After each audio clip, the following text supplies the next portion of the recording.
A mother and her young daughter vanished without a trace during what was intended to be a simple, guided tour through the Amazon jungle, seemingly swallowed whole by the vast, imposing rainforest.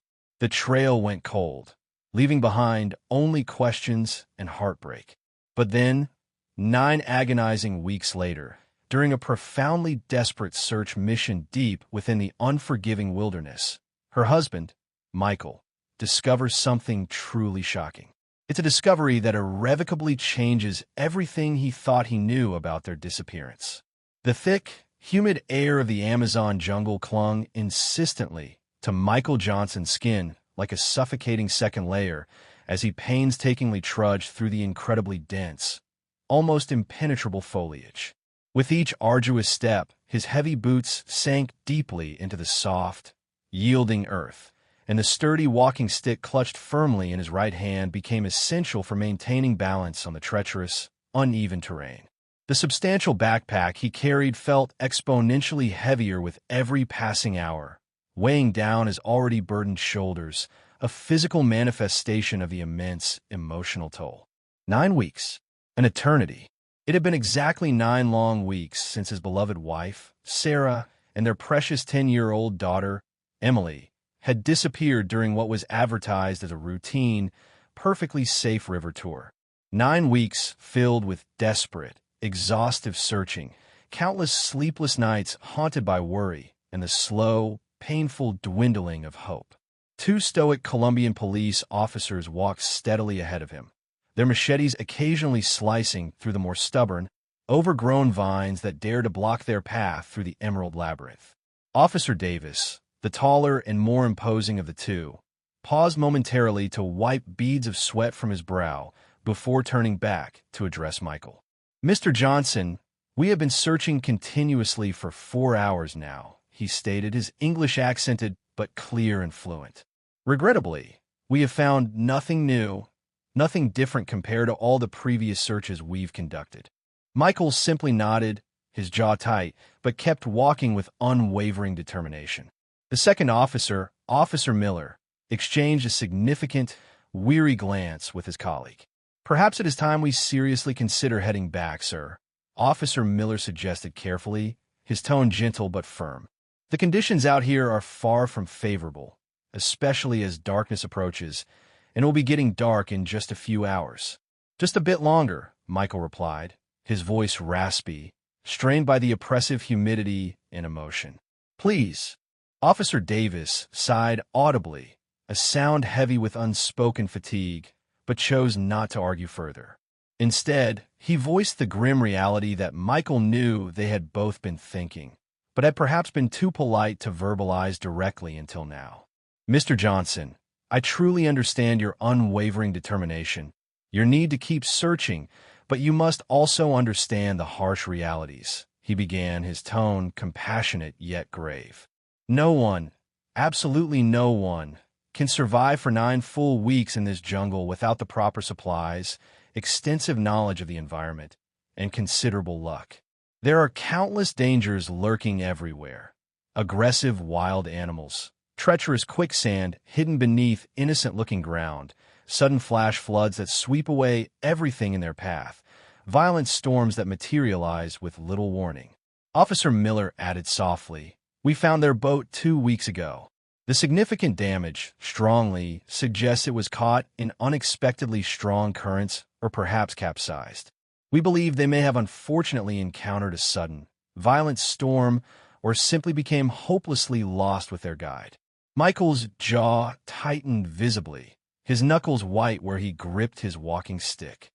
"My wife, Sarah, is incredibly resourceful. And Emily, she's a smart girl, very clever." He clung to the possibility, however slim. They could have found shelter somewhere, maybe stumbled upon a remote village.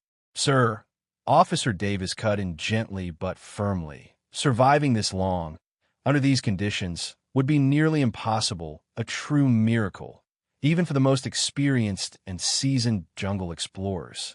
A heavy, oppressive silence fell between the 3 men as they continued their trek deeper into the emerald expanse. The constant, overwhelming symphony of jungle sounds, the exotic calls of unseen birds, the incessant buzzing of countless insects, the distant, echoing chatter of monkeys, filled the otherwise silent void, amplifying the sense of isolation. After another 20 minutes of grueling trekking through the difficult terrain, Officer Miller stopped abruptly, holding up a hand. "Hold on. The terrain ahead is known for particularly dangerous wildlife. Jaguars have been spotted frequently in this specific area recently. For safety, we really should turn back now." Michael looked upward, searching for the sky through the dense, interlocking canopy. Despite the thick foliage, he could see small patches of clear, brilliant blue sky above. "The weather is good today, unusually clear," he argued, unwilling to give up. "We should make full use of this opportunity. Maybe just a few more miles? Or perhaps we could circle around this dangerous area, avoid the main wildlife territory, but continue the search pattern." The officers exchanged another look, a silent conversation passing between them, before Officer Davis reluctantly nodded his assent. "All right, we will continue," he conceded, "but only if you agree explicitly to one non-negotiable condition. If we smell any strong animal urine or waste nearby, or if we hear any suspicious noises that could indicate a predator, we leave immediately. No arguments, understand?" "Agreed," Michael said quickly, relief washing over him, not wanting to lose this precious chance, however small. They altered their course slightly, skirting the known jaguar territory, and pressed onward into the wilderness. As they walked, Officer Miller began recounting a chilling story, one clearly intended as a cautionary tale, that made Michael's stomach churn unpleasantly. 3 years ago, he began, his voice low, a tourist, much like yourself but alone, ignored repeated warnings and foolishly ventured into this very section of the jungle by himself. We searched for days. Eventually, we found only his camera and a few tattered parts of his backpack. The evidence indicated a jaguar had dragged the rest deep into the dense underbrush. Michael felt a sudden cold chill snake down his spine despite the oppressive, sweltering heat. He tried desperately to block out the gruesome details as the officer continued, detailing with clinical detachment how they had eventually tracked the predatory animal and found the horrifying remains. But a dark, insidious part of him couldn't help but wonder with sickening dread. Was this the terrible fate that had ultimately befallen his family? Were Sarah and Emily now nothing more than tragic statistics? Unfortunate victims swallowed by the unforgiving, relentless jungle? He forcefully pushed the thought away, refusing to believe it. Not until he had concrete, undeniable proof. Just as Officer Miller's unsettling story reached its grisly, cautionary conclusion, something unusual caught Michael's eye. A large, ancient-looking tree stood slightly off to their right, partially obscured by thick, hanging vines, and it bore strange, distinct markings on its massive trunk. At first glance, they looked superficially like animal scratches, perhaps from a bear or large cat sharpening its claws, but upon closer inspection, there was something oddly methodical, almost deliberate, about their pattern. "Wait," Michael called out suddenly, his voice sharp, stopping the officers mid-stride. "Look at that tree over there." Both officers turned, their gazes following his pointed finger toward the marked trunk. "Those don't look quite like standard claw marks," Michael stated, his curiosity piqued, as he cautiously approached the intriguing tree. "They look more like someone was attempting to carve something into the bark, perhaps searching for the right spot, leaving tentative marks." His heart began to race with a sudden surge of adrenaline as he carefully circled the tree, pushing aside the heavy, concealing vines. And then, there it was on the opposite side of the immense trunk, clearly visible and meticulously, undeniably carved, a precise set of coordinates followed by the distinct letter S. "Look," Michael called excitedly, his voice trembling slightly, waving the officers over urgently. "Someone carved coordinates right here." The officers approached, their expressions shifting from mild curiosity to professional scrutiny as they examined the peculiar markings. Officer Davis pulled out his departmental smartphone and carefully typed in the carved coordinates. As he looked intently at the result displayed on the screen, Michael noticed a subtle but definite shift in his demeanor. The officer's expression hardened almost imperceptibly, his jaw tightening slightly, and he quickly, almost furtively, pocketed his phone. "Ah, this is nothing significant," Officer Davis said dismissively, his tone suddenly casual, perhaps overly so. "Actually, I believe these markings have been here for quite a long time. We've definitely seen them before during previous search sweeps in this area, haven't we, Officer Miller?" Officer Miller cleared his throat uncomfortably and nodded, avoiding Michael's gaze. "Yes, I think so," he stammered slightly. Michael frowned, a seed of suspicion planting itself in his mind. "Are you absolutely sure? They look quite fresh to me," he countered, running his finger carefully over the carved numbers and the letter S. The wood beneath his touch felt smooth, recently exposed, and the color was noticeably lighter than the surrounding weathered bark, a clear indication of recent carving. "And what about the S? My wife's name is Sarah." Officer Miller shrugged, attempting nonchalance. "S? That initial could stand for anything. Santiago, Silva, Suarez. It's a very common initial in this region. We are quite certain these carvings have been here for some considerable time," Officer Davis added firmly, his gaze now steady and challenging. Michael wasn't entirely convinced by their sudden certainty and evasiveness, but he nodded slowly, deciding pragmatically not to push the issue further at that moment. He subtly, discreetly took out his own phone and quickly snapped a clear photo of the coordinates while the officers were momentarily looking elsewhere.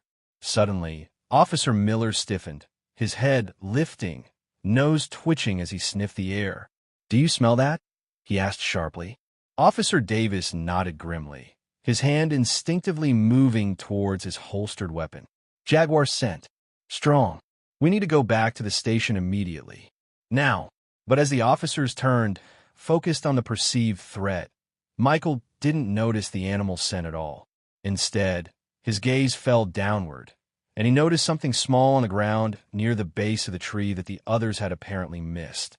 It was a broken piece of hardwood, roughly sharpened to a crude point on one end. It looked exactly like the kind of makeshift tool someone desperate might use to carve into the tough bark of a tree. As the officers urged him to leave, Michael quickly bent down, picked up the significant wood splinter, and surreptitiously slipped it into his backpack. "Wait, what about the coordinates?" Michael asked urgently, jogging to catch up as the officers were already walking briskly back in the direction they had come from. "Shouldn't we at least check them out? Even if you think they're old, maybe my wife and daughter saw them too and decided to head there, seeking help or shelter." "We will discuss this possibility thoroughly back at the station, Mr. Johnson," Officer Davis replied curtly, his tone leaving no room for argument. "For now, our priority must be to focus entirely on getting back to the boat safely and without incident." The walk back to the river took a tense, unnerving 45 minutes, a journey during which both officers seemed unusually alert, almost jumpy, their hands never straying far from their service weapons.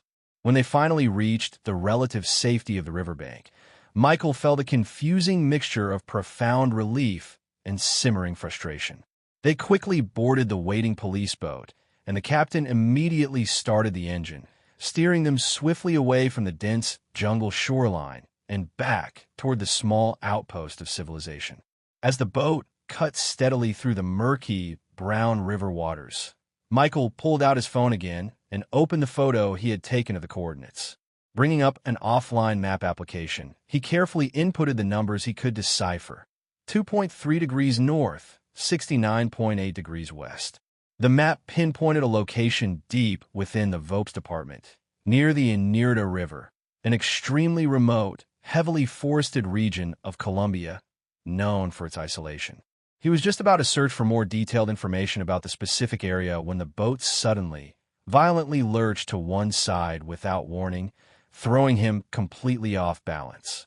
Officer Davis stumbled heavily into him in the ensuing confusion, and in that chaotic moment, Michael's phone slipped from his grasp, tumbling over the side and plunging into the dark river water.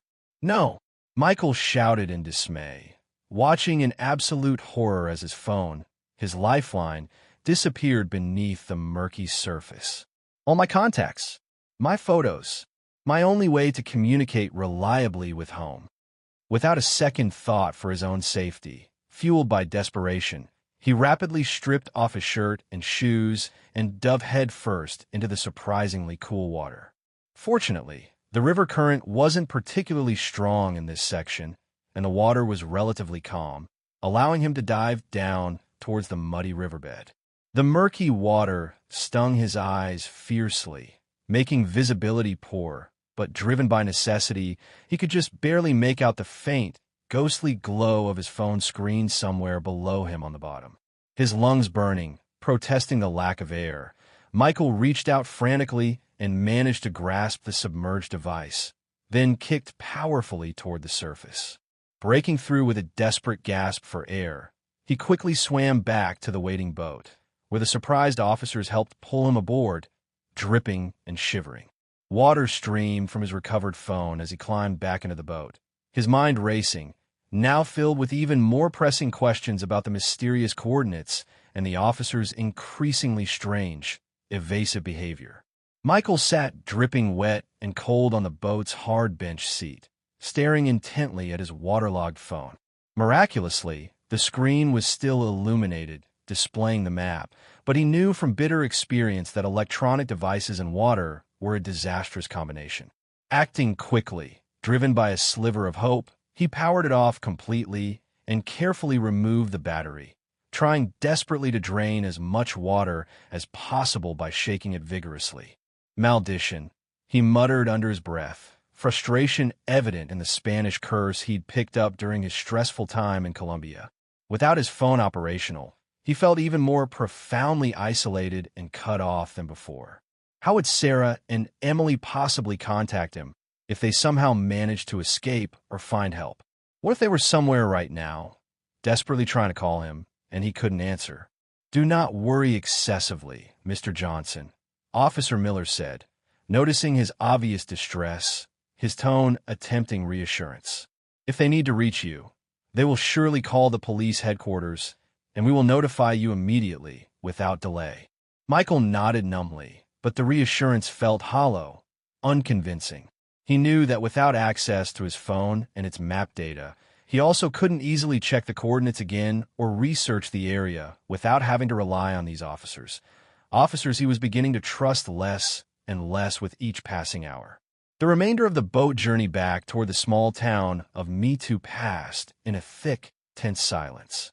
When they finally reached the somewhat dilapidated wooden dock, they transferred quickly to a waiting police jeep and drove the short distance to the local police station. Upon arrival, Officer Davis directed Michael somewhat formally to a small, sparsely furnished waiting room. "Please wait here for a moment while we discuss our next steps and formulate a plan," he instructed. Before my phone unfortunately fell, Michael interjected quickly, wanting to ensure the information wasn't lost. "I saw that the coordinates pointed to somewhere specific in Vope's department, quite close to the Inirida River." Officer Davis nodded curtly. "Yes, that's correct according to our initial check as well. However, we need to formulate a proper, coordinated search plan involving multiple units. This is official police work, Mr. Johnson. Regrettably, you cannot join this internal discussion." Michael felt a surge of protest rise within him, but recalling Detective Miller's advice later, he decided it was strategically better to appear compliant for now. "Understand completely," he said, masking his frustration. Once left alone in the stark, quiet waiting room, Michael sat down at a small, worn table and located a yellow legal notepad and a pen left on the desk. He carefully wrote down what he could accurately remember of the coordinates from his brief glimpse on the phone's map. 3 degrees north and 69.8 degrees west, followed distinctly by the letter S. He meticulously folded the precious piece of paper and tucked it securely into his pocket, a tangible piece of hope. As he sat waiting, his mind inevitably wandered back, replaying the agonizing events of how this living nightmare had tragically begun. The three of them, Michael, Sarah, and Emily, had been thoroughly enjoying a long-anticipated family vacation in Colombia. They'd spent a wonderful, sun-filled week exploring the vibrant cities of Bogotá and Cartagena before heading south to the Amazon region for what was supposed to be the absolute highlight of their entire trip, an adventure into the wild. The day everything changed irrevocably. Michael had woken up feeling terribly unwell, suffering from severe food poisoning contracted from something questionable he'd eaten the night before. They only had 3 precious days left in Colombia, and little Emily had been excitedly looking forward to the promised jungle tour for months, talking about it nonstop. "You two should still definitely go," he had insisted to Sarah and Emily that fateful morning, doubled over with painful stomach cramps. "The hotel concierge assured me it's perfectly safe, a standard tourist route. Just be sure to take lots of pictures for me." Sarah had been hesitant, clearly concerned. "Are you absolutely sure, Michael? We can easily wait until tomorrow when you're hopefully feeling better." No, go ahead." Honestly, he'd urged them, wanting them to have the experience. "It's only supposed to be a few hours long, right? I'll likely be fine resting here by the time you get back, and then you can tell me all about your jungle adventure." That was the last time he had seen them, wave them off with a pained smile. The traditional canoe tour, booked directly through their reputable hotel's excursion desk, was supposed to be a common, everyday tourist activity, advertised as safe, professionally supervised, and relatively brief. But Sarah, Emily, and their local guide had never returned from that supposedly simple outing. Michael was abruptly jolted from his painful memories when a different police officer, carrying a laptop, approached him purposefully. "Mr. Johnson, we have some potentially significant new information for you," the officer stated formally. Michael followed the officer down a short hallway to a small, cluttered office equipped with a computer.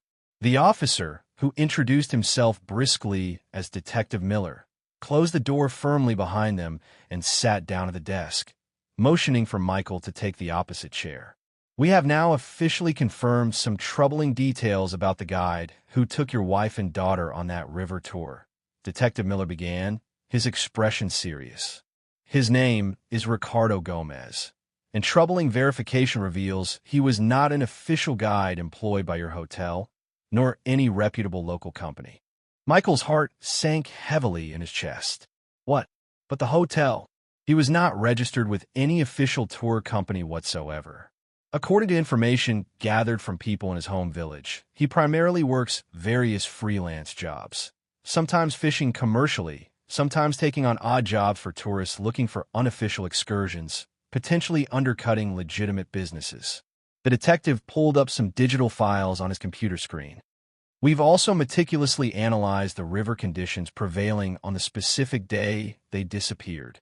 The official weather reports confirm there were no significant storms reported in the area that would have most likely traveled through, and the river current levels were recorded as normal for that time of year." "But what about the boat?" Michael asked urgently, remembering the officer's earlier comments. "You mentioned you found it damaged?" "Yes, we did recover the canoe," Detective Miller confirmed, showing Michael digital photos of the recovered vessel. "However, upon closer expert examination, the damage doesn't appear consistent with natural causes, such as hitting rocks or being battered by strong currents. See these specific breaks in the wood here." He pointed out details on the screen. "The pattern of the fractures and the way the wood splinters strongly suggest deliberate human interference, not accidental damage from natural river hazards." Michael leaned back slowly in his chair, struggling to process this disturbing new information. "What were you implying? That they were possibly kidnapped? By this Ricardo Gomez character?" Detective Miller stood up abruptly and walked quickly to the office door, checking the hallway outside carefully before closing it again securely. He returned to his seat and leaned in conspiratorially, lowering his voice significantly. "I don't entirely trust everyone in this station, Mr. Johnson, so I need to be extremely careful about what I say and to whom." He glanced meaningfully at the closed door again. "My most trusted team members recently heard credible rumors circulating in Gomez's home village. Someone apparently witnessed a group of unidentified people find Gomez's body and quickly take it away under cover of darkness. When questioned further by my investigators, the witnesses suddenly became extremely fearful and went completely silent. Nobody would say who these people were or where they might have taken his body. Michael felt an icy chill run down his spine despite the room's warmth. His body? You mean he's dead? That, too, is part of the rumor mill, yes. We can't officially confirm it yet, but the locals strongly believe he was killed, the detective affirmed with a grim, somber nod. This is absolutely not public information yet, and technically I shouldn't even be telling you this unofficial intelligence, but you deserve to know the potential truth. Furthermore, he leaned closer. I have strong reason to believe someone senior at this station already knows about Gomez's probable death and is deliberately, actively keeping quiet about it. Those remote villages are notoriously tight-knit communities, and several of our own officers, including the ones you were with, patrol those specific areas regularly. They must have heard something substantial by now. Do you have specific suspects within the department? Michael asked, his voice barely a whisper. I have my strong suspicions, yes, based on past behaviors and associations, but currently no concrete evidence I can act upon officially, Detective Miller replied honestly, his frustration palpable. Regrettably, I cannot tell you more than that at this stage without compromising my ongoing internal investigation. Michael ran his hands distractedly through his still damp, tangled hair. If these people killed Gomez, what about my wife and daughter? Are they in immediate danger too? So far, we haven't heard any rumors or reports about foreign tourists being murdered, the detective offered, trying to provide some small measure of comfort. Locals, even criminal elements, often hesitate to harm foreign tourists, especially Americans, because it inevitably draws far too much unwanted international attention and scrutiny from higher authorities. But, he added gravely, in situations like this involving organized crime, I cannot make any absolute guarantees about their safety. So what's our next step then? Michael asked, desperation creeping unmistakably into his voice. I found those coordinates carved into a tree earlier today, potentially a message from Sarah, but now my phone is ruined. And the officers I was with, Davis and Miller, they acted incredibly strangely when they saw the carving, almost panicked. Detective Miller's eyebrows rose significantly at this revelation. Davis and Miller were the officers with you today when you found the carving? Their suspicious behavior certainly confirms my own suspicions about their potential involvement or complicity. Michael pulled the folded note from his pocket. I managed to write down what I could remember of the coordinates before they hustle me away. When I briefly searched them on my phone before dropping it, they pointed somewhere remote in Vope's department. The detective took the proffered paper and quickly typed the partial coordinates into his computer's mapping software. After a moment of analysis, he frowned deeply. This entire designated area is vast, extremely remote jungle, he confirmed, pointing to a large, uniformly green section on the digital map. Worse still, parts of this specific region are notorious hotspots known for illegal trafficking operations and clandestine drug routes.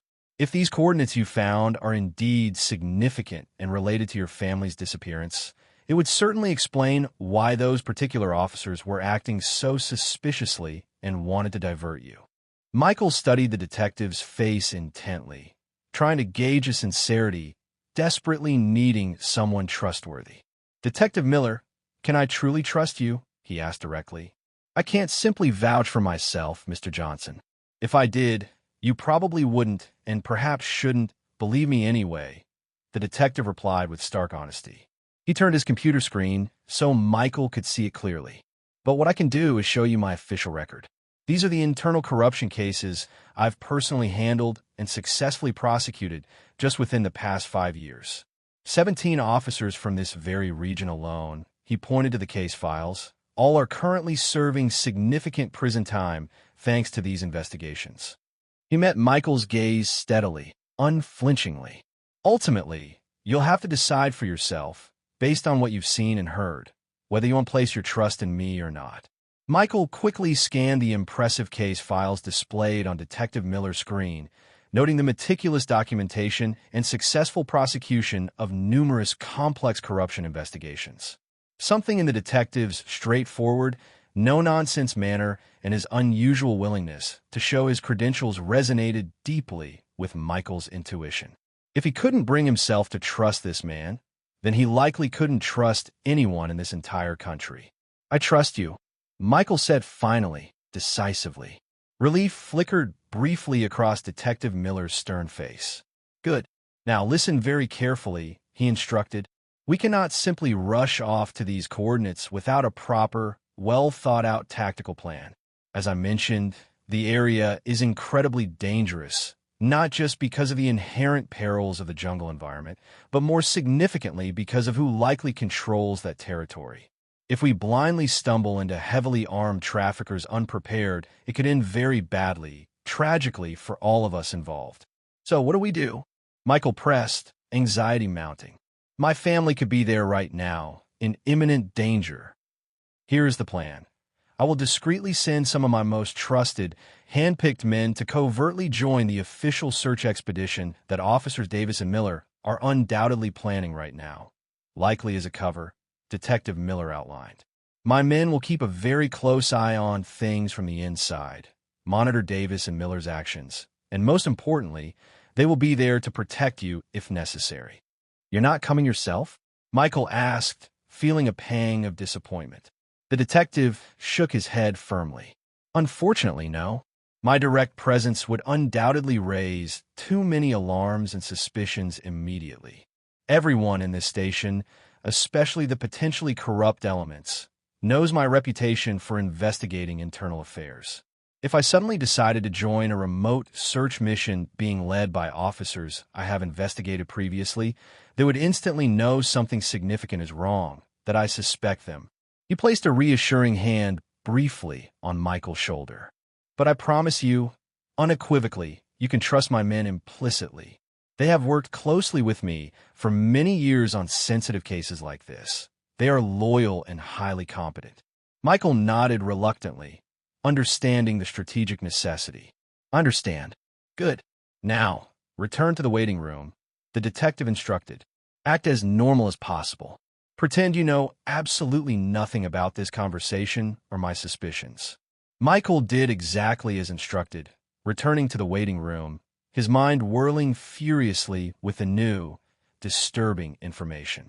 The potential scope of the corruption here was truly staggering, far worse than he could have imagined. How many officers were actually involved? Was it limited to just this local station, or did the rod extend further up the chain of command?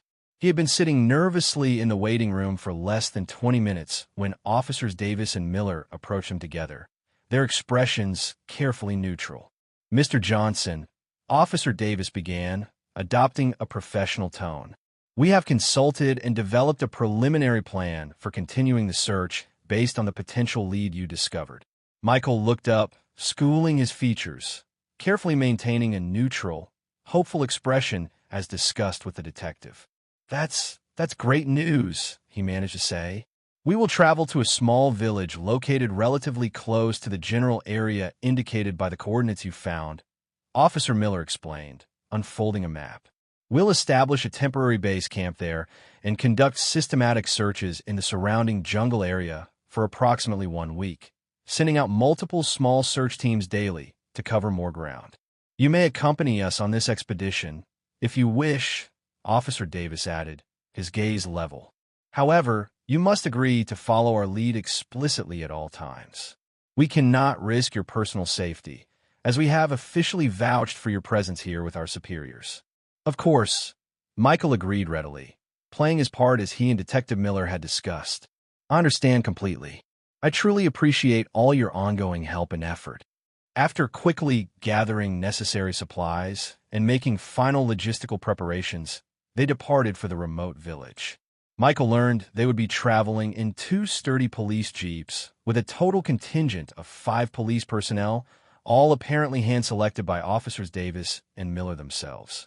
Just before leaving, Detective Miller had managed to whisper to him discreetly that a backup team comprising his most trusted officers would arrive covertly at the village later, ensuring the others wouldn't know about their presence or purpose. The journey to the village, identified on the map as Puerto Esperanza, Port Hope, an ironically named place, took nearly 3 grueling hours over extremely rough, barely passable dirt roads that were more like rutted tracks. The dense jungle pressed in on all sides, occasionally giving way to small, isolated clearings, but mostly they traveled through suffocating tunnels of green, the road often feeling like nothing more than overgrown tire tracks winding through the vast wilderness. By the time they finally arrived at the small settlement, Michael felt distinctly nauseated from the constant, jarring bouncing and swaying of the Jeep over the uneven terrain. Officer Miller noticed his discomfort and offered him a small white pill from a generic bottle. "Here, take this for the nausea," he explained casually. Many foreign tourists get carsick on these challenging roads. Michael accepted the pill politely, but didn't swallow it, discreetly palming it instead when the officer looked away. His trust in these particular officers had completely evaporated. He wouldn't risk taking anything they offered. Puerto Esperanza was little more than a scattered collection of simple wooden structures clustered precariously along the muddy riverbank. A few barefoot children played listlessly in the dirt streets, while several older men lounged idly in the shade beneath thatched overhangs, watching the arrival of the police vehicles with palpable disinterest, their faces unreadable. No one greeted them or seemed particularly welcoming. An air of suspicion hung heavy in the humid air. The locals here tend to be quite cautious, even wary, with strangers, Officer Davis explained as they began unloading their equipment and supplies. Don't take their reserved behavior personally. Michael was led to his assigned accommodation for the duration of their stay, a small, basic room attached to a local family's modest home. The space was extremely spare, but appeared clean, containing only a narrow wooden bed frame with a thin mattress, a small, rough-hewn table, and a single wooden chair. The family that owned the house barely acknowledged his presence, their faces remaining completely expressionless, almost hostile, as Officer Miller briefly explained the arrangements through gestures and halting Spanish.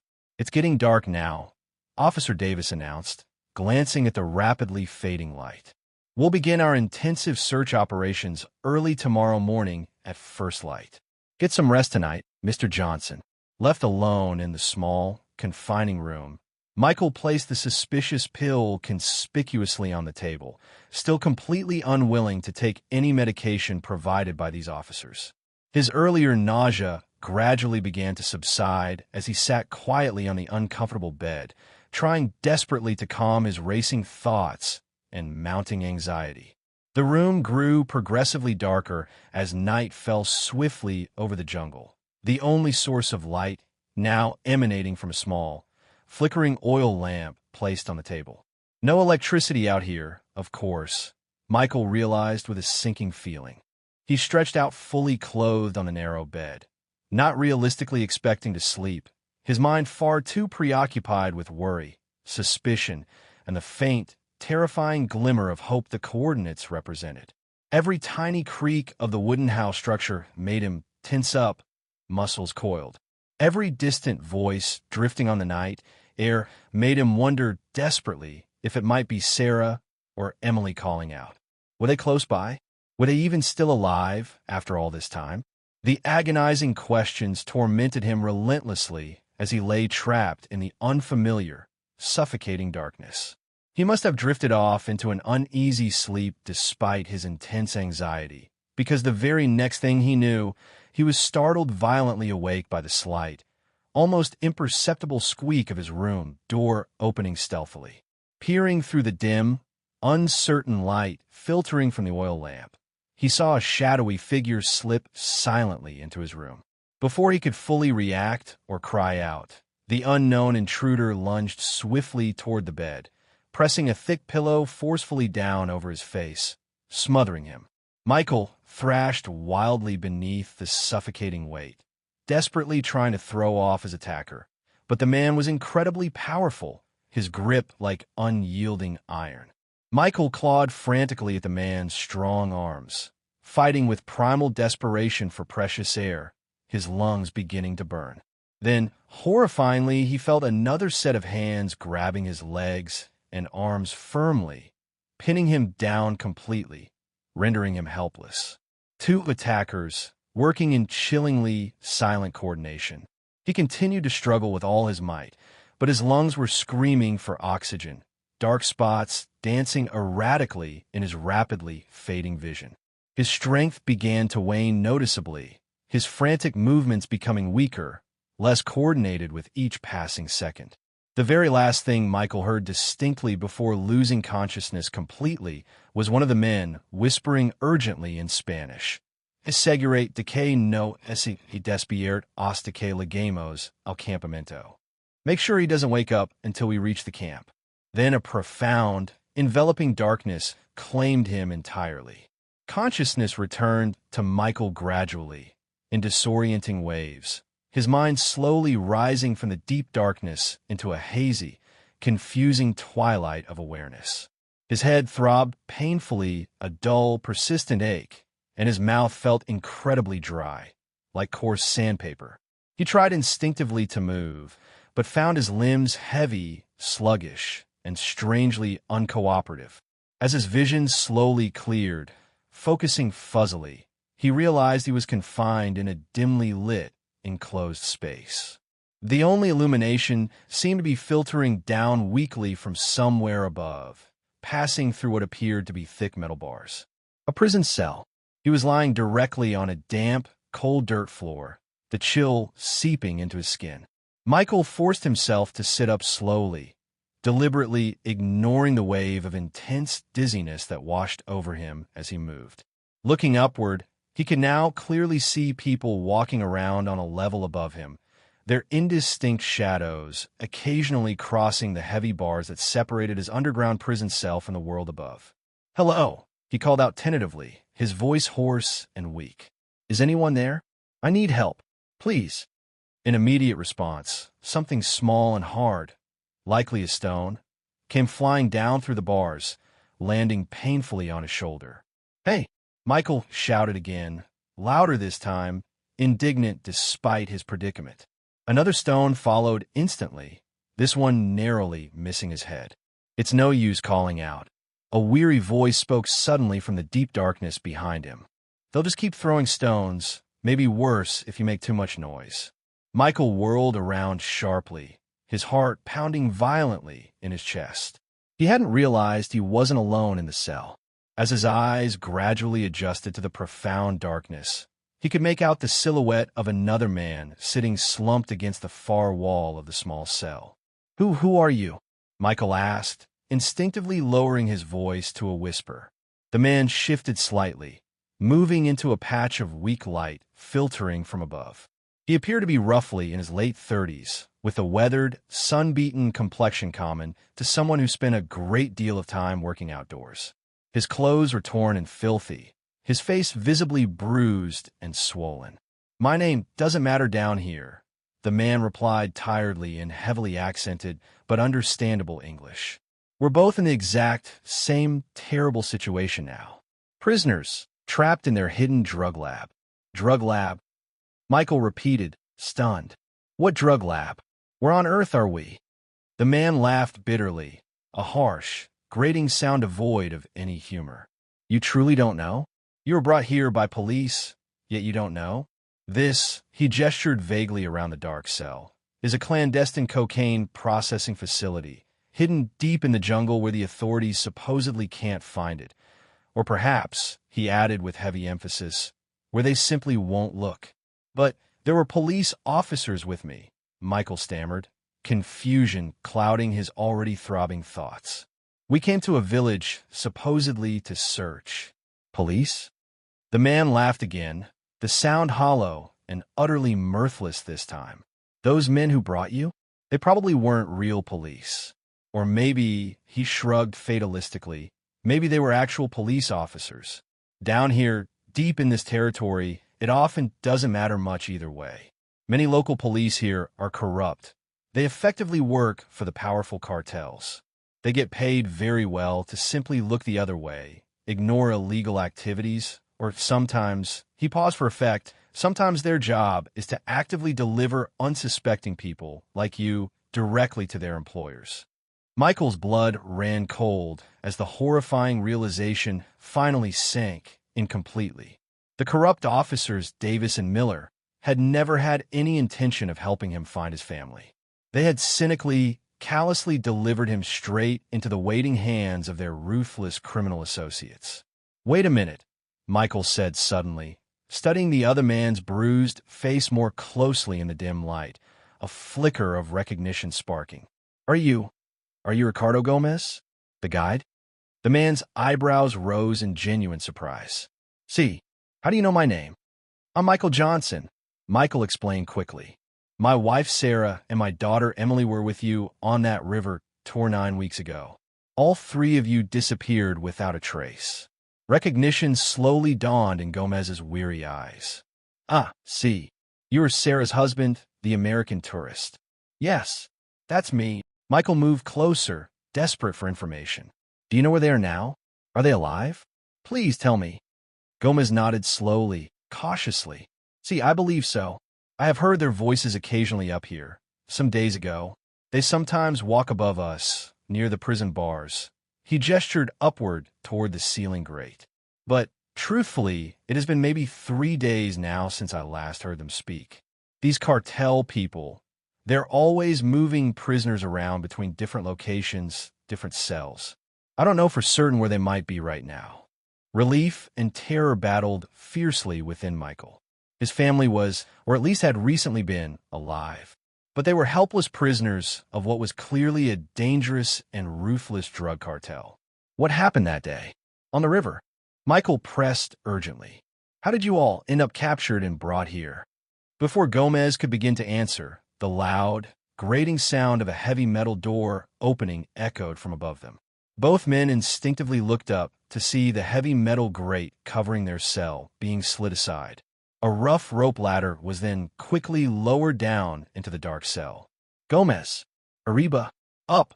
A man's harsh voice commanded impatiently in Spanish from the opening above. Gomez stood up slowly, his expression resigned, shoulders slumped in defeat. Michael tried desperately to approach the ladder too, frantic to get out and somehow search for his family, but one of the men standing above aimed a vicious kick down towards his face. Michael recoiled, and the kick caught him hard in the chest instead, sending him sprawling backward into the oppressive darkness of the cell. "Wait for your turn, Americano," the man snarled down at him contemptuously in broken English. "We'll come for you soon enough. Don't worry." Gomez began to climb the swaying rope ladder slowly and disappeared up through the opening. Michael could hear muffled voices speaking rapidly in Spanish above him. And although he couldn't catch every single word, the fragments he did understand made his blood freeze solid in his veins. "Este es tu último día, Gomez." This is your last day, Gomez, someone said menacingly. "El comprador está listo para ti." The buyer is ready for you. Another voice added chillingly.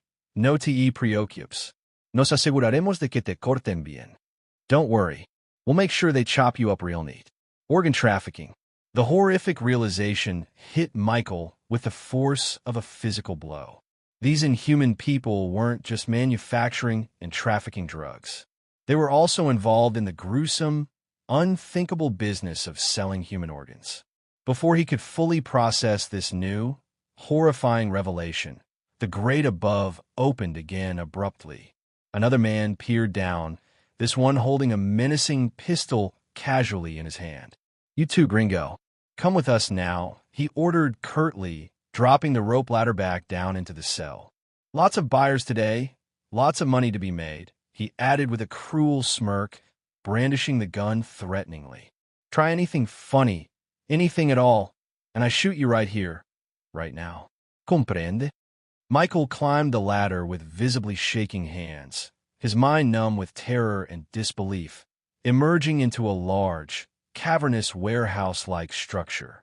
The vast space was filled chaotically with large barrels, cluttered workbenches covered with various volatile chemicals and laboratory equipment, and numerous people working silently, wearing masks and gloves, a clandestine drug processing facility, exactly as Gomez had described. Ricardo Gomez stood nearby, flanked closely by two heavily armed guards. Several other frightened-looking individuals, all appearing malnourished, disheveled, and terrified, were being roughly herded toward a large loading door at one end of the warehouse. Through a dirty, grime-streaked window, Michael saw a large, unmarked truck approaching the compound slowly. Several armed men jumped out quickly as it stopped near the loading dock, and Michael and the other designated prisoners were forcefully shoved toward the waiting vehicle. Just as he was reluctantly climbing into the dark, oppressive back of the truck, the distinct sound of another vehicle's engine caught his attention. Turning his head sharply, he saw a second, similar truck pulling rapidly into the compound from a different direction.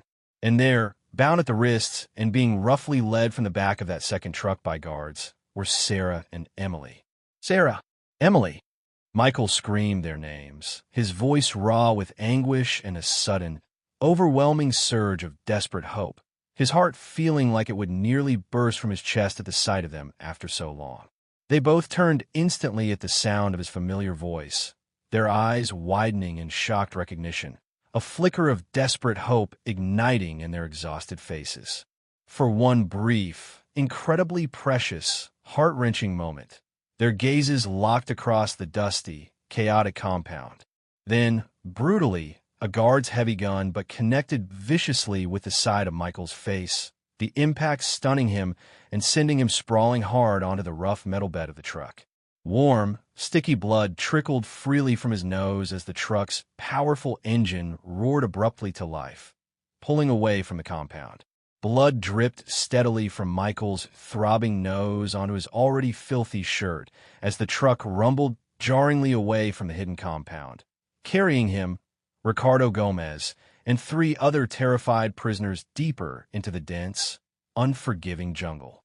Two heavily armed guards sat impassively at the back opening of the truck, their automatic weapons trained steadily on their helpless captives. The image of Sarah and Emily, alive but so thin, dirty, and utterly frightened, was burned indelibly into Michael's mind. They were alive. After 9 long weeks of unimaginable torment, of not knowing their fate, he had finally, miraculously found them, only to be cruelly separated once again almost immediately. The sheer, bitter cruelty of the irony threatened to overwhelm him, to shatter his remaining resolve. But seeing them, locking eyes with them even for that fleeting second, had ignited something fierce and primal deep within Michael, a burning, unyielding determination that completely surpassed his fear. He absolutely could not lose them again. He wouldn't. He refused to. Michael glanced covertly at the nearest guard, quickly assessing him. The man looked young, perhaps barely in his early 20s, and possessed a nervous, twitchy energy that strongly suggested inexperience, maybe even fear. The pistol held somewhat unsteadily in his hand, similar to the one that had been pressed against Michael's back earlier, wavered slightly with the truck's constant, jarring movement over the rough track. Michael knew instinctively, with absolute certainty, that he had to act, and act now. Any lingering hope that Detective Miller's backup team might somehow track him and stage a rescue had completely evaporated in the face of this new, terrifying reality. His only chance, and more importantly, his family's only chance for survival, now rested entirely in his own desperate hands. As the truck navigated a particularly rough, bumpy stretch of the makeshift road, jarring everyone violently, Michael launched himself forward explosively. He grabbed the young guard's gun wrist firmly, twisting it sharply upward with surprising strength. The gun discharged with a deafening crack, the bullet tearing harmlessly through the truck's canvas roof above them. The other startled prisoners scattered instinctively, pressing themselves fearfully against the sides of the moving truck as Michael grappled intensely with the stunned guard. With a surge of desperate strength fueled by adrenaline and love, strength he didn't know he possessed, Michael brought his knee up hard into the guard's stomach, causing him to gasp and double over. In that instant, Michael wrenched the pistol forcefully from the guard's suddenly weakened grasp. The second, older guard reacted quickly, raising his own weapon, but Michael was faster, already swinging the captured pistol towards him. "Drop it!" Michael shouted, his voice commanding, leaving no room for doubt. "Drop it now." In the crucial moment of hesitation that followed Michael's command, Ricardo Gomez and two of the other prisoners surged forward bravely, tackling the second guard together, overwhelming him through sheer numbers. The truck swerved wildly off the track as the driver, alerted by the commotion, realized frantically what was happening in the back behind him. Shots suddenly rang out from the front cab, the driver firing blindly backward through the small rear window. One of the brave prisoners cried out sharply in pain and fell heavily to the truck bed, crimson blood blossoming rapidly on his chest. "Jump!" Michael yelled urgently, forcefully pushing Ricardo Gomez toward the open back of the still-moving truck. "Everyone jump now. Go! Go!" The remaining prisoners didn't need to be told twice. They scrambled and leaped desperately from the moving vehicle, attempting to roll as they hit the hard-packed dirt road below. Michael followed immediately after them, tucking his shoulder instinctively and tumbling down a slight, overgrown embankment before coming to a jarring rest among thick ferns and piles of fallen leaves. Sharp pain shot through his shoulder from the impact, but Michael ignored it, adrenaline masking the ache as he scrambled quickly back to his feet. The truck had skidded to a halt about 50 yards further down the track. He could see the driver and his assistant cautiously climbing out, guns drawn. Without hesitation, Michael darted swiftly into the dense, concealing undergrowth, using the thick trees and foliage for cover as he began carefully circling back towards the direction of the compound. He absolutely had to reach Sarah and Emily before they were moved again, possibly to a location from which recovery would be impossible. A sharp shout from behind him confirmed he'd been spotted. A bullet splintered bark violently from a tree trunk just inches from his head, the sound terrifyingly close. Michael ducked lower instinctively and ran harder, zigzagging erratically through the dense vegetation to make himself a more difficult target. When he felt reasonably certain he'd put enough distance between himself and his immediate pursuers, Michael paused briefly behind a massive fallen log, gasping desperately for breath, his lungs aching. He quickly checked the stolen gun he still clutched tightly.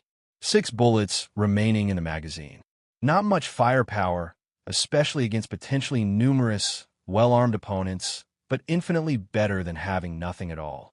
Orienting himself as best he could using the sun's position filtering through the canopy, Michael began moving cautiously but quickly in what he desperately hoped was the correct direction back toward the drug compound.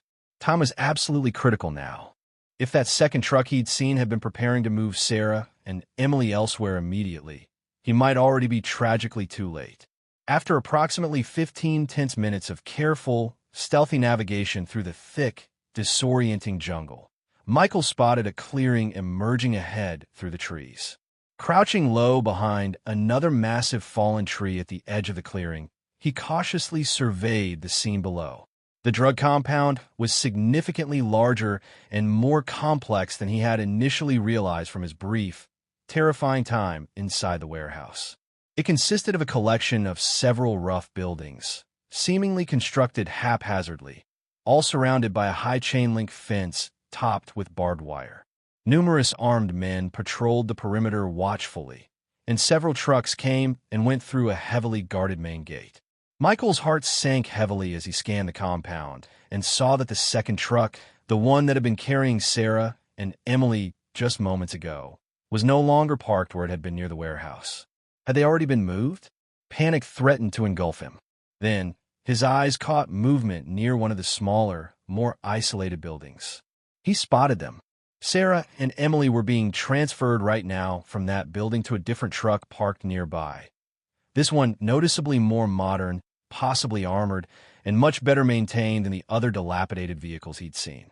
A well-dressed man, looking distinctly out of place in the rugged jungle setting, flanked by 2 imposing bodyguards in dark suits, stood nearby, supervising the transfer intently.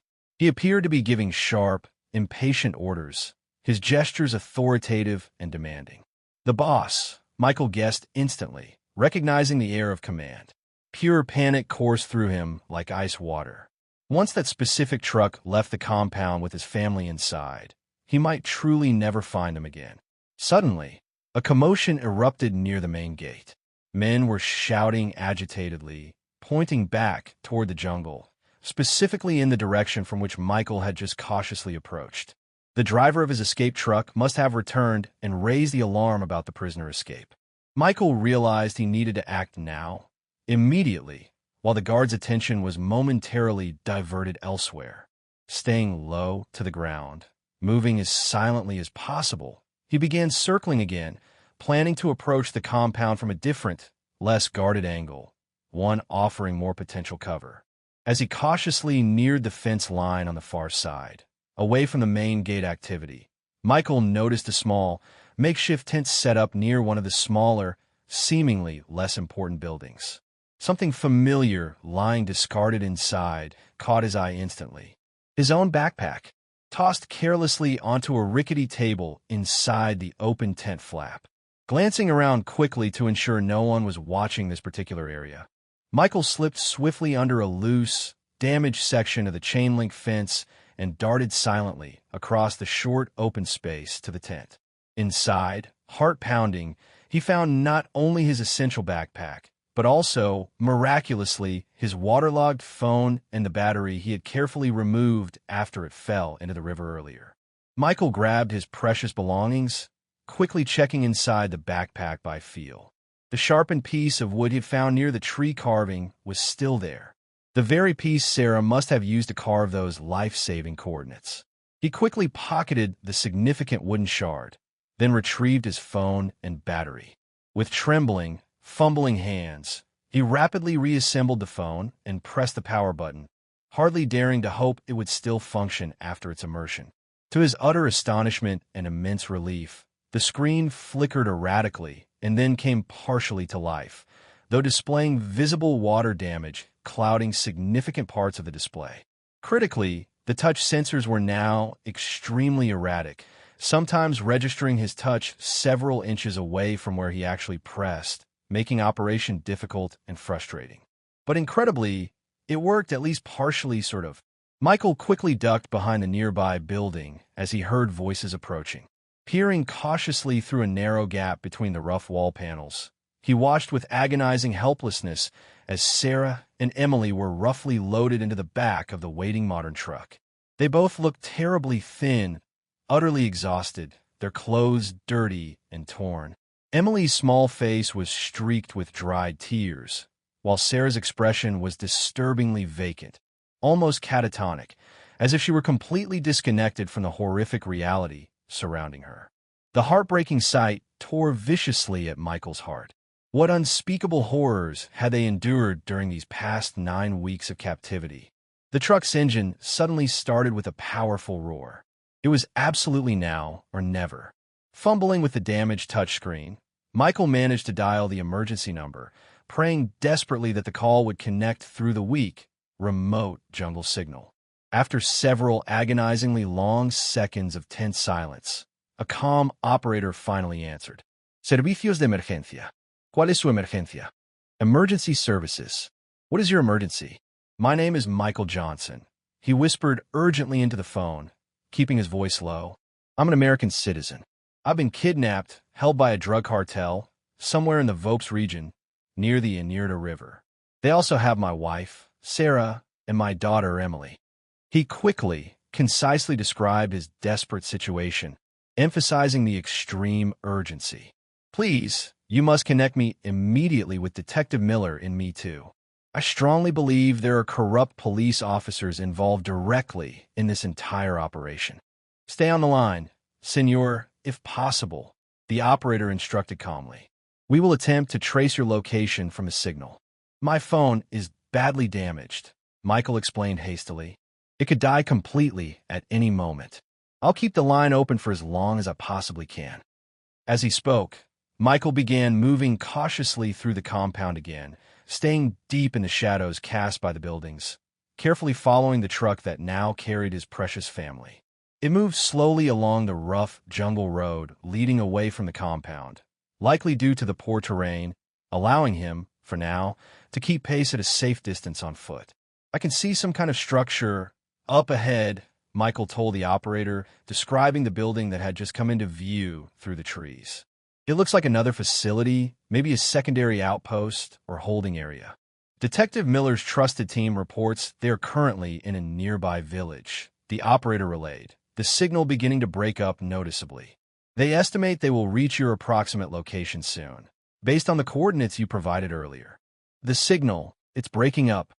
Michael strained to hear as he moved deeper into the dense jungle, relentlessly following the departing truck. Static crackled loudly through the sporadic, fading words of the operator until finally, inevitably, the call died completely, the screen going black. Michael was on his own again, completely cut off, but tantalizingly closer to his family than he had been in 9 torturous weeks. The thick jungle canopy gradually thinned as Michael cautiously approached the structure he had glimpsed earlier from a distance. It was a solid concrete building, appearing much more substantial and permanent than the ramshackle structures at the main drug processing facility, topped with a corrugated metal roof and featuring small, heavily barred windows. A high chain-link fence, similar to the one at the compound, surrounded the entire property, with several armed guards visibly stationed at intervals along its perimeter. The truck carrying Sarah and Emily had pulled up directly to a concrete loading dock situated at the rear of the building. Michael crouched low behind a dense clump of thick tropical vegetation just outside the fence line, observing intently as his wife and daughter were escorted quickly inside, their wrists still visibly bound. Through a partially open door near the loading dock, Michael could see them being taken down a short, bleak corridor and pushed into a room off to the side. 2 guards immediately stationed themselves directly outside the closed door, holding their rifles alertly across their chests. This secondary location seemed significantly less busy, less populated than a main drug compound, with noticeably fewer personnel visible moving around. That potentially might work to his advantage, Michael thought grimly. Fewer people to potentially overcome if he attempted a desperate rescue attempt. But he was still drastically, terrifyingly outnumbered and outgunned, armed only with a single pistol containing just 6 precious bullets against what appeared to be at least 8 heavily armed men guarding this facility alone. As Michael weighed his increasingly desperate options, frantically trying to formulate a viable plan, a sleek, expensive-looking black SUV approached the outpost confidently.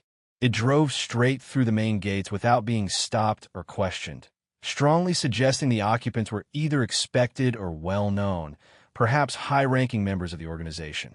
The SUV parked near the main entrance of the concrete building, and a well-dressed man emerged smoothly from the passenger side. He carried a polished leather briefcase and was accompanied by 2 large, stern-faced bodyguards dressed incongruously in dark suits despite the intense jungle heat.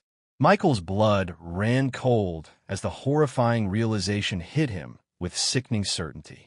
This was a transaction taking place.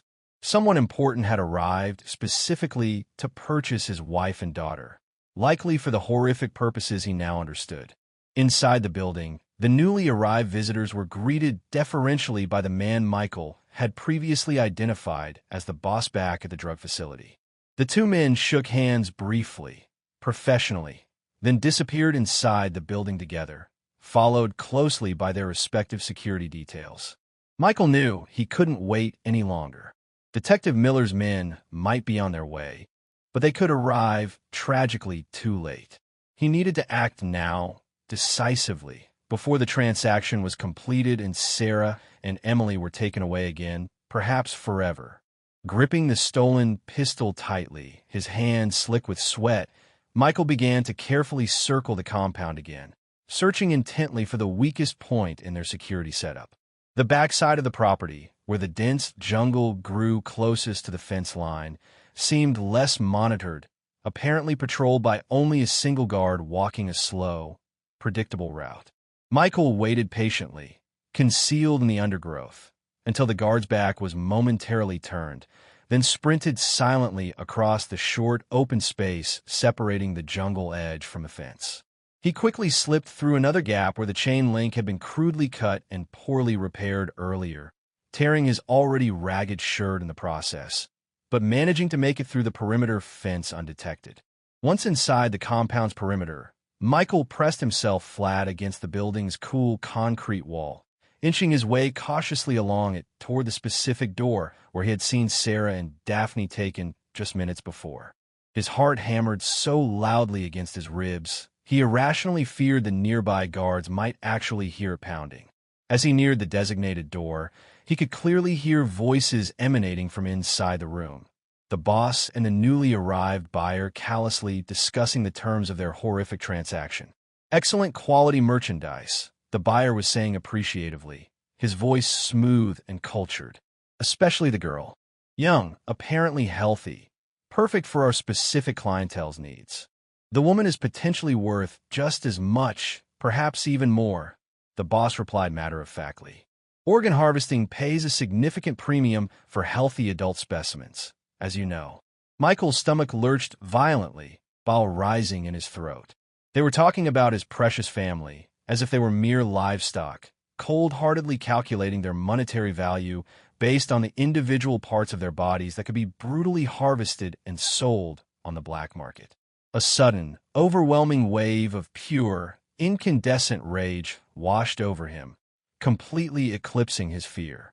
Without fully considering the potentially fatal consequences, driven purely by protective instinct, Michael stepped abruptly into the open doorway of the room, stolen gun raised and leveled. "Let them go," he demanded, his voice surprisingly steady despite the terror and fury coursing through his veins. The room fell instantly silent. The boss and the buyer turned slowly, staring at him in disbelief, along with their respective bodyguards who immediately reacted, reaching instinctively for their concealed weapons. "Don't move," Michael shouted sharply, aiming the pistol directly at the boss, judging him to be the primary threat. "Tell your men to back off slowly, or I swear I'll shoot you right now." The boss raised his hands slowly, palms outward, a calculating, assessing look flickering in his cold eyes. "You're making a very serious mistake, my friend," he said calmly, his voice dangerously smooth.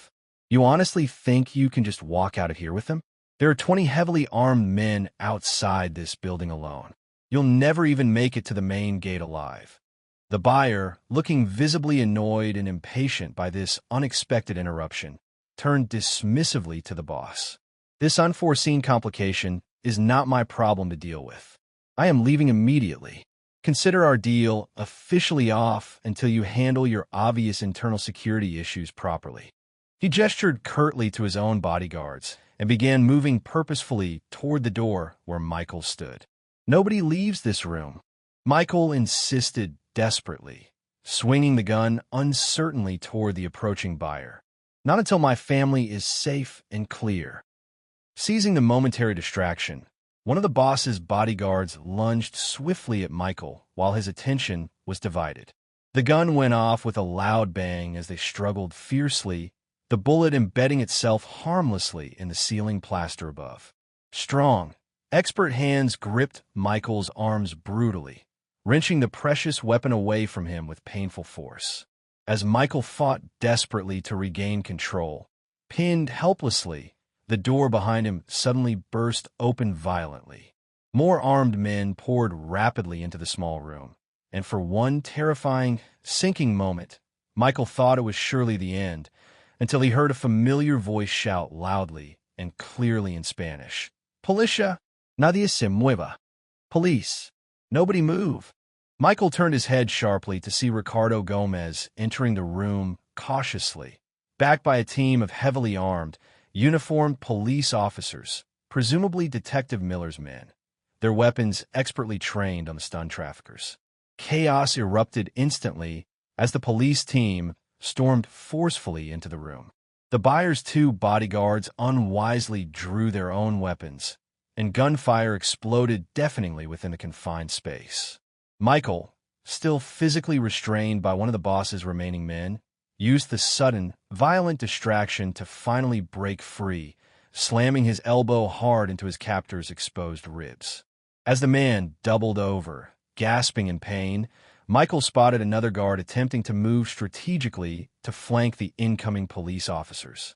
Without thinking, reacting purely on instinct, Michael tackled the guard hard from behind, sending them both crashing heavily into a nearby stack of wooden crates. The guard recovered quickly, however, pinning Michael forcefully to the ground beneath him with a muscular forearm pressed hard across his throat, cutting off his air supply. As black spots began to dance frantically in Michael's rapidly dimming vision, he suddenly remembered the sharpened piece of wood still tucked securely in his pocket.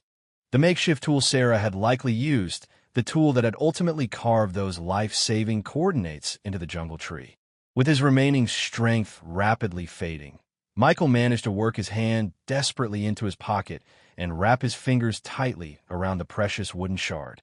In one final, desperate, explosive movement, he drove the sharpened point forcefully into the guard's exposed thigh.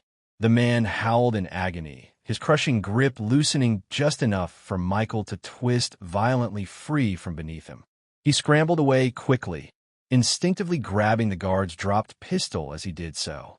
Across the now chaotic room, the police were steadily, efficiently gaining control of the volatile situation. Several of the traffickers already lay subdued on the dusty floor, hands secured behind their heads, while others had retreated further back into the building, exchanging sporadic gunfire with the advancing officers. But Michael had only one thought consuming his entire being now: finding Sarah and Emily immediately. He slipped unnoticed out of the main room during the ongoing firefight and moved quickly down the short corridor where he had seen them taken earlier. Two guards still stood rigidly outside the closed door at the far end of the hall, looking uncertain, visibly torn between whether to join the fight raging behind them or maintain their assigned post. They made their fatal decision when they saw Michael approaching purposefully, gun in hand. Both guards raised their weapons simultaneously, but Michael, fueled by adrenaline and desperation, was faster, firing twice in rapid succession. One guard fell instantly, crumpling to the floor. The other staggered backward from the impact, but remarkably remained standing, grimly taking aim directly at Michael. Before the wounded guard could fire, another shot rang out sharply from behind Michael. The second guard collapsed heavily, revealing Ricardo Gomez standing positioned protectively in the corridor behind Michael, holding a police-issue handgun firmly in his hands. "Your family are in there?" Gomez asked urgently, nodding toward the closed door. Michael could only nod mutely, his throat suddenly too tight with overwhelming emotion to speak. "Then let's get them out of there, amigo," Gomez said simply, his expression determined.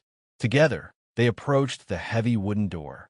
It was locked securely from the outside, but a single, well-placed kick from Gomez near the handle sent it crashing inward noisily. Inside the small, bare room, Sarah and Emily sat bound tightly to simple wooden chairs, their eyes wide with terror at the sudden, violent intrusion. When they recognized Michael standing there, Emily let out a choked sob of overwhelming relief, while Sarah's expression remained strangely blank, distant, as if she couldn't quite process or believe what she was actually seeing. "Dad!" Emily cried out, tears streaming down her face as Michael rushed frantically toward her, fumbling with the rough ropes binding her small wrists. "You found us. You really, really found us. I promised I would never stop looking for you," Michael choked out, his own voice breaking with emotion as he worked feverishly on the stubborn knots binding his precious daughter. "I'm so sorry it took me so long to get here." Once Emily was finally free, she threw her thin arms tightly around Michael's neck, clinging to him desperately, as if terrified he might suddenly disappear again. Over her small shoulder, Michael met Sarah's haunted eyes as Ricardo Gomez carefully untied her bonds. "Sarah," he whispered tenderly, reaching out hesitantly to touch her pale face. "It's me. It's really me." Sarah blinked slowly, recognition finally dawning, tears welling up and spilling silently down her dirt-streaked cheeks. "Michael," she murmured, her voice raspy, hoarse from disuse, or perhaps from screaming. Michael couldn't tell which, and the agonizing thought made his heart constrict painfully within his chest. Before they could say more, overwhelmed by the moment, the distinct sound of multiple approaching vehicles filled the air outside. Through the room's small, barred window, Michael could see several large police trucks rapidly surrounding the entire compound, numerous officers in full tactical gear pouring out, securing the area. "Backup has definitely arrived," Gomez announced unnecessarily, relief evident in his voice. "We should probably go outside now." As they made their way cautiously back through the corridor, they passed the main room where the initial violent confrontation had taken place just moments earlier. The boss and several of his capture men were now being firmly handcuffed and led outside by police officers. The well-dressed buyer had been apprehended as well. His expensive suit was now dusty and torn, his face a mask of cold fury as he was escorted unceremoniously toward a waiting police vehicle. Outside, the compound was now swarming with uniformed and plainclothes police officers. Michael quickly spotted a familiar face among them. One of Detective Miller's most trusted men, the one who had briefed him earlier, approached them carrying a satellite phone. "Mr. Johnson," the officer said respectfully, offering the phone. "Detective Miller wishes to speak with you directly." Michael took the phone gratefully, keeping one arm wrapped firmly around Emily, who still refused to leave his side, clinging tightly. "Michael, are you all right? Is everyone safe?" Detective Miller's voice crackled urgently through the speaker, filled with concern. "We're alive," Michael replied, his voice thick with overwhelming emotion. "All of us. We're safe now. Your men arrived just in the nick of time." "Thank you. I'm incredibly glad to hear that," the detective said, relief evident in his tone. "My other team has successfully secured the main drug processing facility as well. Davis, Miller, and 3 other confirmed corrupt officers have been arrested without incident and are currently being transported back to my station under heavy guard as we speak.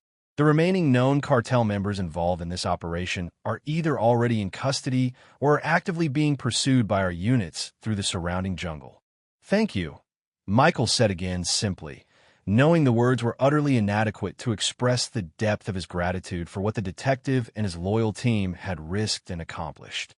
"An ambulance is already en route to your current location," Detective Miller continued professionally. "I will see you all safely back at the station and me too very soon."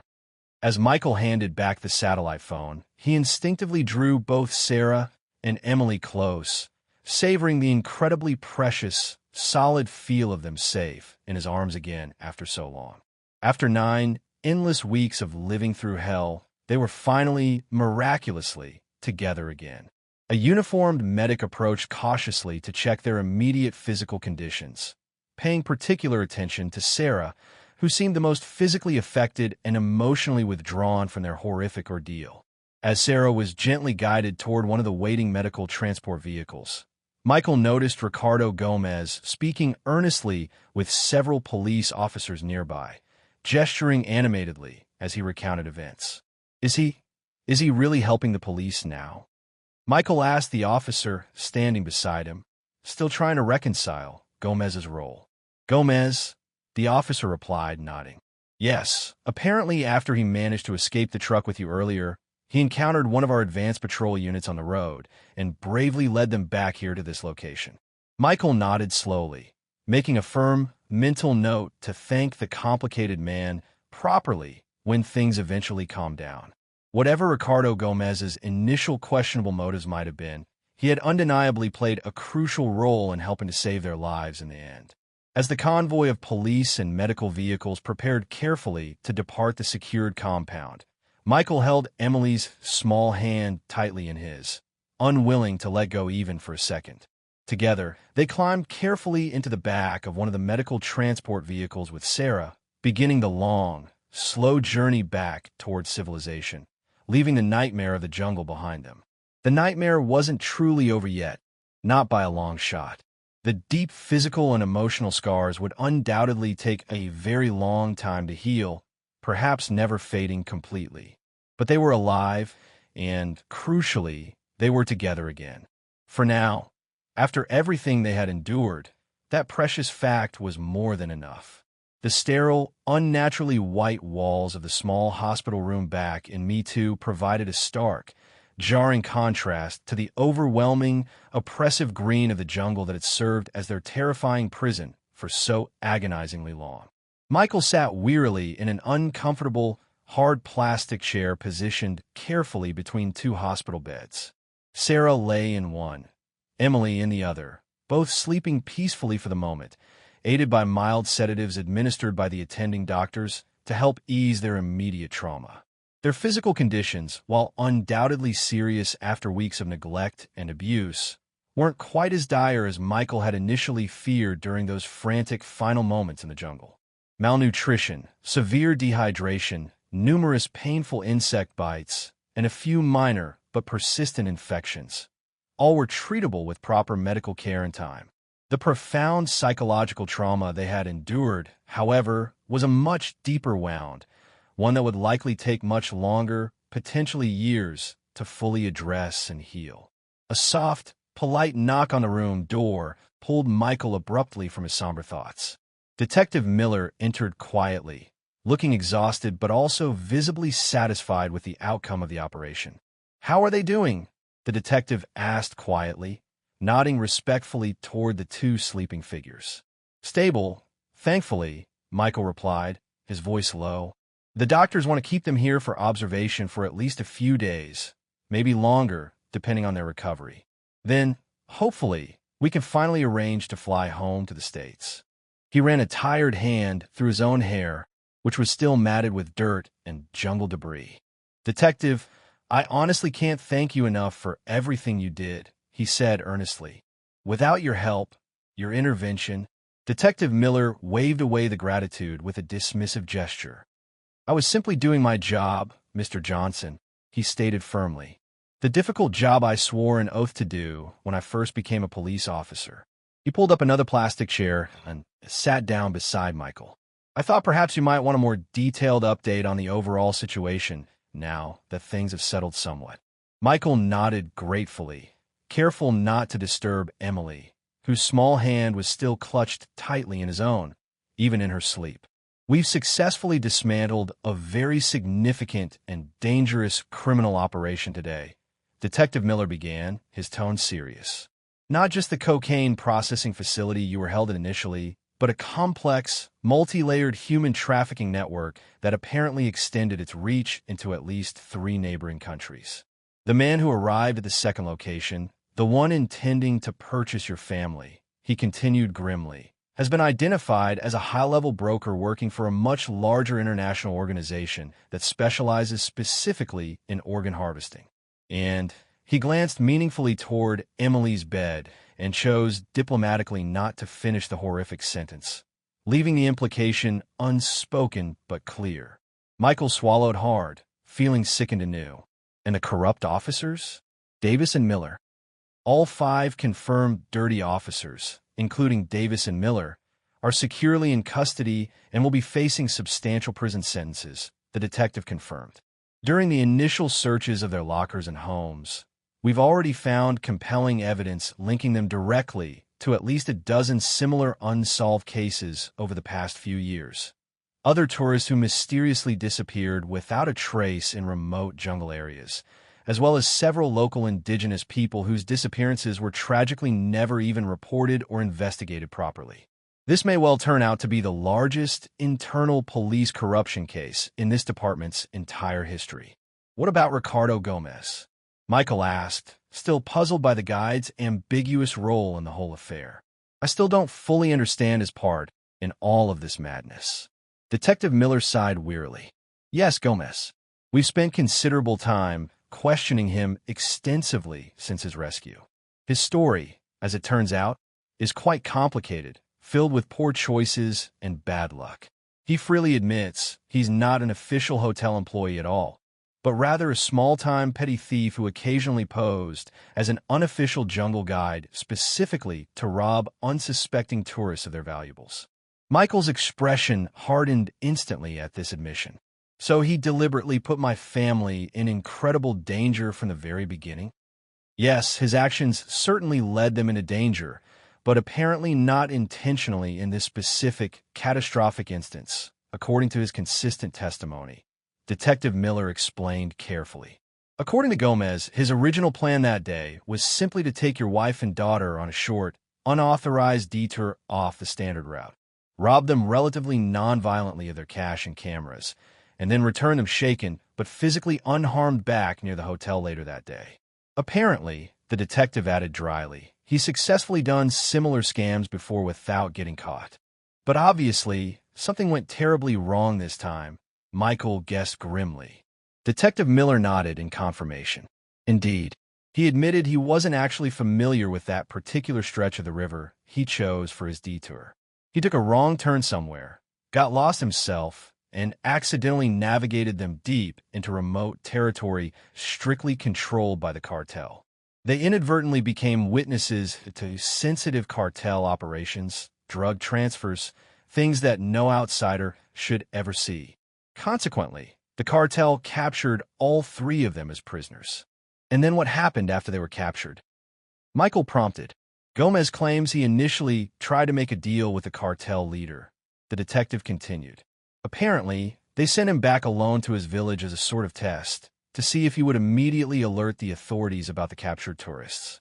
But by the time he reached his village, you had already reported your family missing, and the initial police search efforts, including the corrupt officers, were already underway in the general area.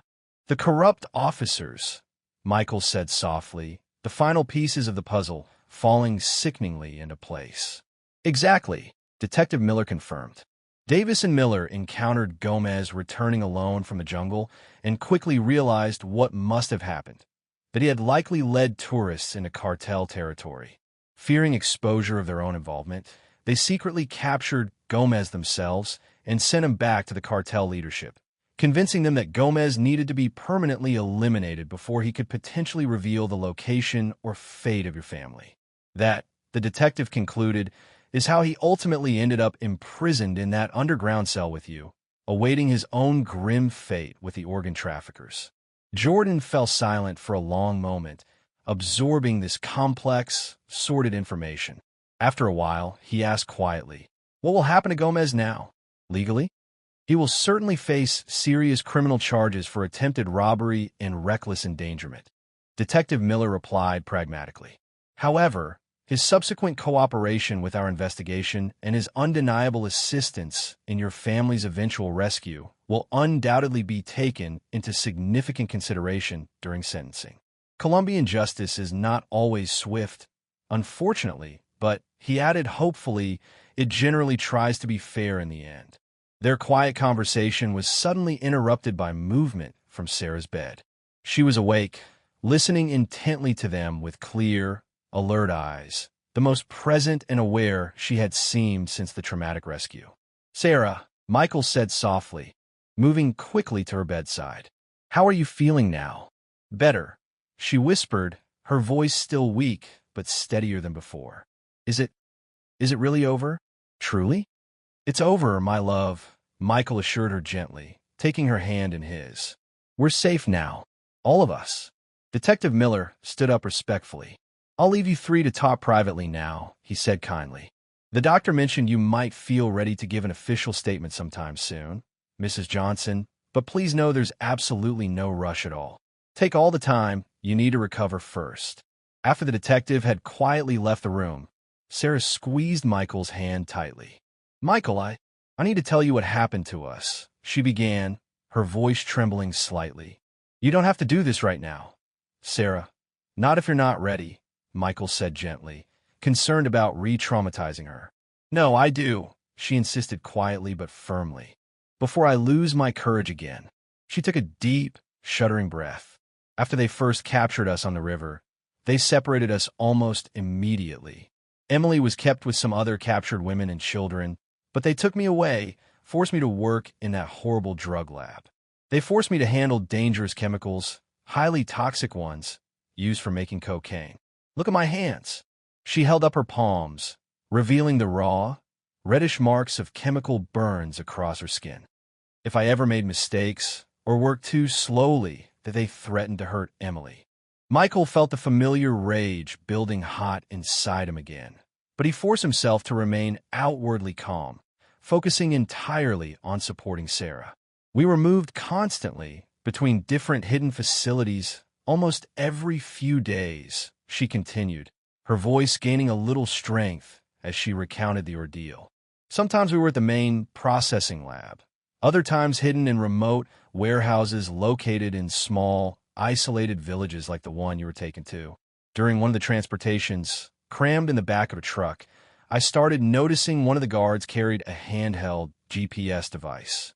Whenever he wasn't looking, I tried desperately to memorize the coordinates I saw displayed on the screen. The tree. Michael breathed, understanding dawning. The coordinates carved on the tree. That was you? Sarah nodded, tears starting again. Yes. Whenever we stopped during transport, even for a few minutes, and I asked permission to use the bathroom in the jungle, I'd frantically look around for a suitable tree when I thought someone might possibly notice later. I try to scratch just a little bit more of the coordinates each time, using a sharp rock or piece of what I'd hidden. I honestly didn't know if anyone was even still looking for us anymore after so long, but I felt I had to try something, anything. I never stopped looking for you, Sarah, Michael said firmly, meeting her gaze. Not for a single day. I promised I'd find you. Fresh tears filled Sarah's eyes, these ones perhaps carrying a different emotion. I knew you wouldn't give up, she whispered, knowing that's what kept me going through the darkest times. She swallowed hard, gathering herself. About 2 weeks ago, I overheard some of the guards talking late one night. They said Emily and I, were becoming too much trouble, too much risk to keep alive any longer. They knew we were American tourists, and they were getting increasingly worried about attracting unwanted attention from higher authorities. They were making plans. They were planning to sell me soon to the organ traffickers. And Emily, her voice broke completely. They were going to sell Emily to sex traffickers. Michael felt physically ill, a wave of nausea washing over him at her horrifying words. Oh, Sarah, God, I'm so incredibly sorry. That's when I knew I absolutely had to finish carving the full coordinates, she continued, her voice stronger now, fueled by a mother's fierce determination. I knew it was probably our very last chance. I didn't know if the tree I chose was anywhere people would actually search, if the message would ever be found, but I had to try something desperate. I absolutely could not let them take Emily away like that. A small, hesitant voice came from the other bed. Mom. Emily was awake now too, her young face solemn, marked by an understanding far beyond her tender years. Did you really save us just by riding on a tree? Sarah managed a small, watery smile for her daughter. I try my very best, sweetheart, she said softly. But your amazing father is the one who actually found the message and bravely understood what it meant. We all saved each other, Michael corrected gently, moving to sit carefully on the edge of Emily's bed, still holding Sarah's hand across the small gap separating their beds. That's exactly what families do. We look out for each other always.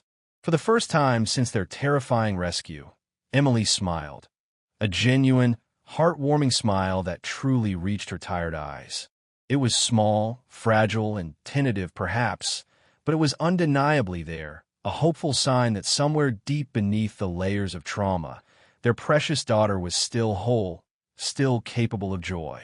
The long road to recovery stretched before them, daunting and uncertain.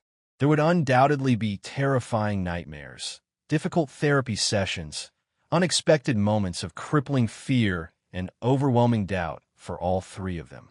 But looking at his beloved wife and daughter, both physically battered but spiritually unbroken by their unimaginable ordeal, Michael felt a powerful surge of renewed determination flood through him. They had survived the absolute unimaginable. They had found each other again across seemingly impossible odds, guided by love and resilience.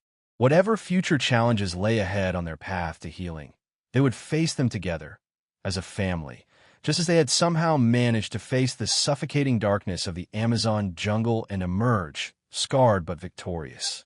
Outside the hospital window, the distant edge of the vast, imposing jungle was still visible. an endless expanse of green, simultaneously impenetrable and alluring, hiding both breathtaking beauty and unspeakable terror within its mysterious depths. But its power to truly frighten them felt significantly diminished now. They had confronted its worst, stared into its heart of darkness, and somehow emerged on the other side, forever changed by the experience, yes, but ultimately not defeated. As the late afternoon sun cast long, golden shafts of light across their quiet hospital room, bathing them in warmth, Michael made a silent, solemn promise to both Sarah and Emily. No matter what came next, no matter how difficult the journey ahead might be, they would never be separated again. The coordinates Sarah had so bravely carved into that jungle tree had been far more than just a mere location on a map. They had been a desperate message of enduring hope, a powerful testament to the incredible strength of human resilience, and ultimately, the fragile, precious thread that had miraculously led their fractured family back together again, out of the darkness. Against all odds, lost deep within the jungle's suffocating embrace, they had finally found their way home. Thank you so much for reading our story. We hope it resonated with you. If you enjoyed this content and want to see more like it, please consider liking this video and subscribing to our channel. Your support means the world to us.